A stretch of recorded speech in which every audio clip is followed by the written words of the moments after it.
वेळ आणि परिस्थिती कधीही बदलू शकते. त्यामुळे कधीच कोणाचा अपमान करू नका आणि स्वतःला कधीच कमी लेखू नका.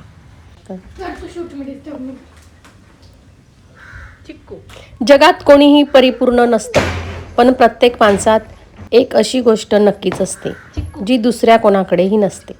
तीच गोष्ट ओळखा आणि स्वतःच्या प्रगतीवर लक्ष द्या. जो स्वतःवर प्रामाणिक प्रेम करतो त्याला जग जिंकणं कठीण नसते. नमस्कार, मी रत्नमाला. स्वागत आहे तुमचे माझ्या मी रत्नमाला या यूट्यूब चॅनलमध्ये आणि आजच्या नवीन व्हिडिओमध्ये. ही बघा शेजारची मांजर चिक्कू.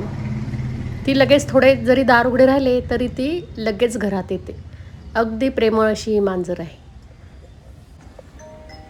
हे बघा, ती घरात येऊन कुठे जाऊन बसलेली आहे. अगदी एवढ्याशा जागेत अगदी व्यवस्थित बसलेली आहे. तिला तिचे लाड करून घ्यायला भरपूर आवडते. हे बघा, हे बघा. तरी तो केव्हा आली चिकू? तर मैत्रिणींनो, आज आपण रोजच्या टिफिनसाठी बनवणार आहोत मटकीची उसळ. याला मटकीची भेळसुद्धा म्हणतात. आता ही मटकी मी चांगली 2-3 पाण्याने स्वच्छ धुवून घेतलेली आहे.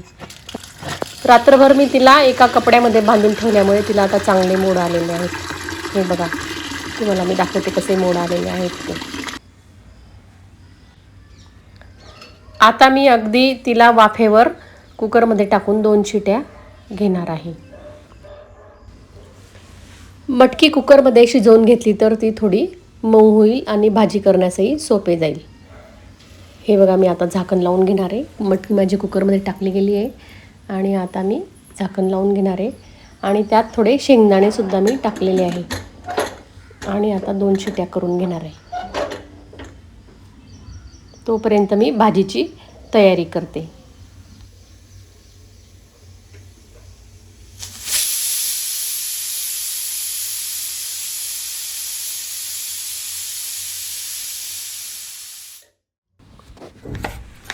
हे बघा, मी भाजीसाठी आता कांदा बारीक चिरून घेणार आहे.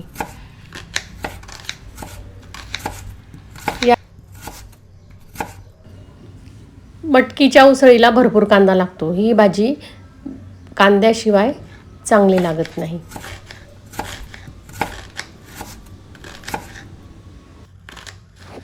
मटकीच्या भाजीचे अनेक पद्धती आहेत. त्यातल्या त्यात मटकीपासून मिसळसुद्धा केली जाते.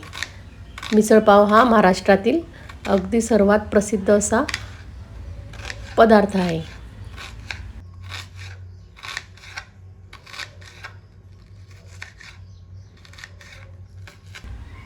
हे बघा, आता माझे कांदे सर्व बारीक चिरून झालेले आहे. आता मी खलबत्त्यातून तयार केलेले लसूण आणि जिरे काढून घेणार आहे. हा बघा, हा छोटा खलबत्ता आहे. त्यामध्ये मी लसूण जिरे चांगले बारीक करून घेणार आहे. तुम्ही त्यामध्ये आले लसणाची किंवा जिऱ्याची पेस्ट करून टाकली तरी चालेल. उसळी अनेक प्रकारच्या असतात, जसे की मटकीची उसळ, मुगाची उसळ, चवळीची उसळ, वालाची उसळ. या उसळींमध्ये भरपूर कांदे लसूण जर टाकले तर ती चवीला खूप छान लागते आणि कोथिंबीरसुद्धा भरपूर घालायची, म्हणजेच कोणत्याही उसळीची कोरडी भाजी म्हणजे सुकी भाजी चवीला छान लागते.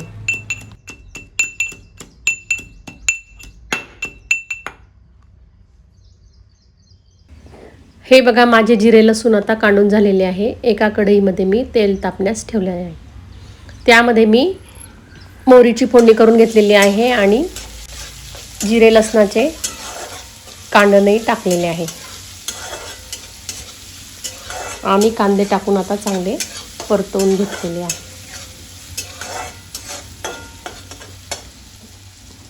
हे बघा, आपले कांदे आता चांगले तांबूस लालसर झालेले आहे. यामध्ये मी थोडा हिंग टाकून घेतलेला आहे आणि परत एकदा चांगले परतवून घेतलेले आहे. आणि यामध्ये मी आता चमचाभर लाल तिखट, काळा मसाला, धने पावडर, हळद टाकून चांगले परतवून घेतलेले आहे. आणि आता मसाल्याला आणि कांद्यांना चांगले तेल सुटलेले आहे. आता यामध्ये मी कुकरमध्ये शिजवून ठेवलेली मटकी टाकून घेणार आहे. ही बघा, या पद्धतीने मी सर्व मटकी आता टाकून घेतलेली आहे आणि हे सर्व चांगले एकजीव होईल तोपर्यंत चांगले परतून घेणार आहे.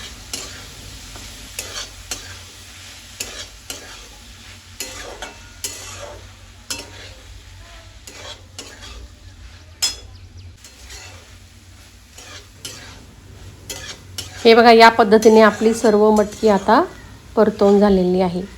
यामध्ये मी आता चवीनुसार थोडे मीठ टाकून घेणार आहे आणि नंतर चिरलेली बारीक कोथिंबीरसुद्धा टाकून घेणार आहे. मटकीच्या उसळमध्ये भरपूर कोथिंबीर जर टाकली तर मटकीची भाजी एकदम छान लागते. आता आपली डब्यासाठी लागणारी मटकीची उसळ तयार झालेली आहे. कसा वाटला तुम्हाला आजचा माझा व्हिडिओ, म्हणजे आजची मटकीची भाजी, मला कमेंट करून कळवा. माझा हा व्हिडिओ तुम्हाला आवडला असेल तर माझे चॅनल लाईक करा, शेअर करा आणि सबस्क्राईब करा. धन्यवाद.